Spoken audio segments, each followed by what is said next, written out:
Hi friends, நம்ம சொந்தக்காரங்க ஒருத்தங்க அவங்க வீட்டில் போய் மீட் பண்ணுறதுல சில பிரச்சனைகள் பற்றி நம்ம பார்க்குறோம். அதில் பார்த்தீங்கன்னா இன்னொரு இது அந்த இது பார்க்குறோம். அதாவது நாங்கள் பெங்களூர் போயிருந்தோம். அதாவது எங்களுடைய இதில் டிரான்ஸ்ஃபர் ஆகி நாங்கள் எங்கள் சொந்த ஊர் பக்கம் தமிழ்நாட்டில் செட்டில் ஆகி அதுக்கு பிறகு பல வருஷங்களுக்கு பிறகு பெங்களூர் பக்கம் போக வேண்டியிருந்துச்சு. அப்போ பெங்களூர் போகும்போது இவங்கள நாங்கள் மீட் பண்ணலான்னு ஐடியா பண்ணியிருந்தோம். அதில் ஃபஸ்ட்டு இது மட்டும் இப்போ உங்களுக்கு சொல்கிறேன். அந்த இதில் பார்த்தீங்கன்னா என் மாமா பையன் அவன் அங்கே தான் இருக்கான். அங்கே தான் எங்கள் மாமா ஒய்ஃப் அக்காவும் இருக்காங்க. அதனால சரி போகிறோம் பெங்களூருக்கு போகிறோம்.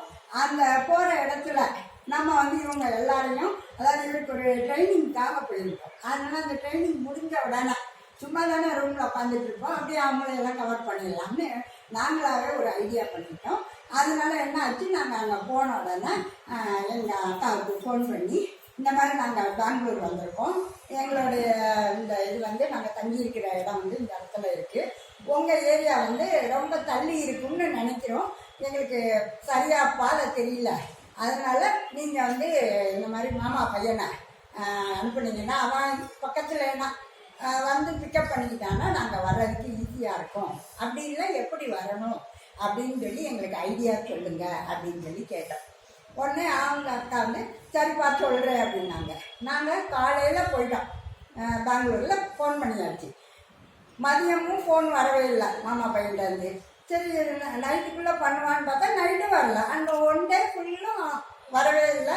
நாங்களும் சரி அவங்க வரலங்கிற நேரத்தில் வெயிட் பண்ணலை. பெங்களூரில் சுற்றி பார்க்குற இடங்கள்லாம் நாங்கள் படிக்க சுற்றி பார்த்துக்கிட்டு சரி அவங்கள்ட்ட எப்போ ஃபோன் வருதோ அப்போ பார்ப்போன்னு வெயிட் பண்ணோம்.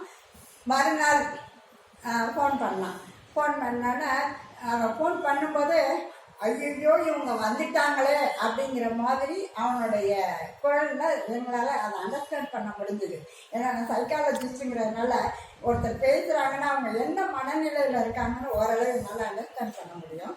அதனால நான் உடனே கேட்டேன், உனக்கு ஏதாவது வேலை இருக்குது அப்படின்னா நீ தாராளமாக சொல்லு, அதனால ஒன்றும் இல்லை, கம்பல்சரிலாம் கிடையாது உங்கள் வீட்டுக்கு உங்களை பார்க்க வரோம்னு. பெங்களூர் வந்திருக்கோம், உங்கள்கிட்ட சொல்லாமல் வந்துட்டு அப்படின்னு போயிட்டாங்க அப்படின்னு நீங்கள் நினைக்கக்கூடாதுங்கிற ஒரே இதுக்கு தான் சொல்கிறேன்ப்பா. மற்றபடி நாங்கள் ரொம்ப வசதியாகவே ரூமில் தங்கியிருக்கோம், எல்லாமே எல்லா வசதியும் எங்களுக்கு இருக்குது.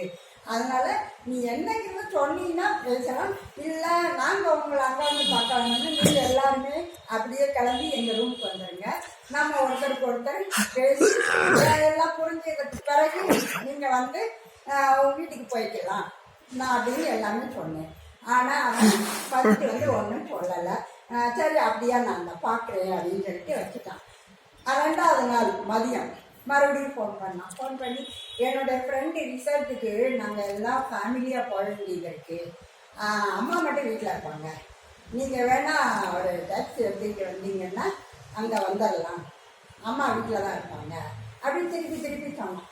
நான் சொன்னேன், அதே வந்தது உங்கள் எல்லாரும் பார்க்கலாங்கிற ஒரு ஐடியா தான், அதை விட்டுட்டு அம்மாவை பார்க்கலாங்கிறதுக்கு நான் அம்மாவை தமிழ்நாட்டுக்கு வரும்போது எப்போ வேணாலும் பார்த்துட்டு இல்லைடா அப்படின்னு சொன்னேன்.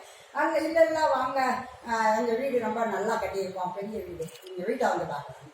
வீட்டை பார்க்குறதுக்காக வந்திருக்கேன், நான் மனுஷங்களை பார்க்கறதுக்கு தான் வந்திருக்கேன், நீங்கள் வெளியே போகிறேன்னா நான் தப்பாக நினைக்கிறேன்னு முதல்ல சொன்னேன். அதனால நீ ரிசல்ட்டுக்கு தாராளமாக போயிட்டு வா, உனக்கு லீவ் இப்போ தான் கிடச்சிருக்கு வேண்டி அதை என்ஜாய் பண்ணுறதை நான் எந்த வகையிலையும் தப்புன்னே சொல்ல மாட்டேன். இதை நீ நேரத்தையே என்கிட்ட சொல்லியிருக்கலாம், சொல்லியிருந்தீங்கன்னா நான் அதுக்கேற்ற மாதிரி வேறு பிளான் பண்ணியிருப்பேன் அப்படின்னு சொல்லிட்டு ஓகேப்பா நெக்ஸ்ட் டைம் பார்ப்போம் அப்படின்னு சொல்லி நான் எந்த தப்பாக எடுத்துக்கலாம், நீ சந்தோஷமாக போயிட்டு வா அப்படின்னு சொல்லி கட் பண்ணிட்டேன். ஆனால் அன்னைக்கு நைட்டு எங்கள் அக்கா ஃபோன் பண்ணி நான் மட்டும் இருக்கேன் வீட்டில் அப்படின்னு சொல்லியே நீ வரமாட்டேங்கிறியே, வந்தா என்ன அப்படின்னாங்க. வேற ஒன்றும் இல்லைங்க, நான் இருக்கிற இடத்துல இருந்து அவங்க இடம் ரொம்ப தூரம், நான் போனால் அதுக்காக 2 நாள் ஸ்பெண்ட் பண்ணணும். ஒன்று போனால் எல்லாரையும் பார்த்தா நல்லாயிருக்கும், எங்கள் அக்காவை மட்டும் பார்த்து பேசிட்டு வர்றதுல ஒரு இதுவும் ரொம்ப பிரமாதமானது இல்லை. அக்கா எப்போவுமே அடிக்கடி தமிழ்நாட்டுக்கு வரும்போது இல்லை வீட்டுக்கு வருவாங்க அப்படி இருப்பாங்க. அதனால அக்கா அப்படிலாம் நினைக்காதீங்க, பையன் போயிட்டாங்கிறத நான் ஒன்றுமே நினைக்கல, பையன் எப்போ இந்த வயசுல என்ஜாய் பண்ண முடியும், தாராளமாக போயிட்டு வரட்டும், எங்களுடைய தப்பு நாங்கள் முன்னக்கூடி உங்களுக்கு இன்ஃபார்ம் பண்ணலை, இன்னைக்கு தான் இன்ஃபார்ம் பண்ணோம், நான் அதை எந்த வகையிலையும் தப்பாக எடுத்துக்கிடலாம் அப்படின்னு சொல்லி அங்கே இதை ஃபினிஷ் பண்ணிட்டேன். ஆனால் அவங்க ஏதோ நான் அவங்க வீட்டுக்கு வராமல் பெங்களூர்லேருந்து கிளம்பி வந்துட்டேன் அப்படிங்கிற ஒரு பெரிய தப்பாகவே அவங்க மனசுக்குள்ள எடுத்துக்கிட்டாங்க. இந்த மாதிரிலாம் சில நேரங்களில் ஆயிடுது. மொத்தத்தில் சொல்ல போனாங்க, இப்போலாம் சொந்தக்காரங்களை தனிப்பட்ட முறையில் போய் பார்க்கணும்னு ஆசைப்படாதீங்க. ஒரு கல்யாண வீடு அங்கே பார்க்குறோமா எல்லாம் நம்ம ஹாய் ஹாய் அப்படின்னு சொல்லி பேசுங்க, ரொம்ப சந்தோஷப்படுறாங்க.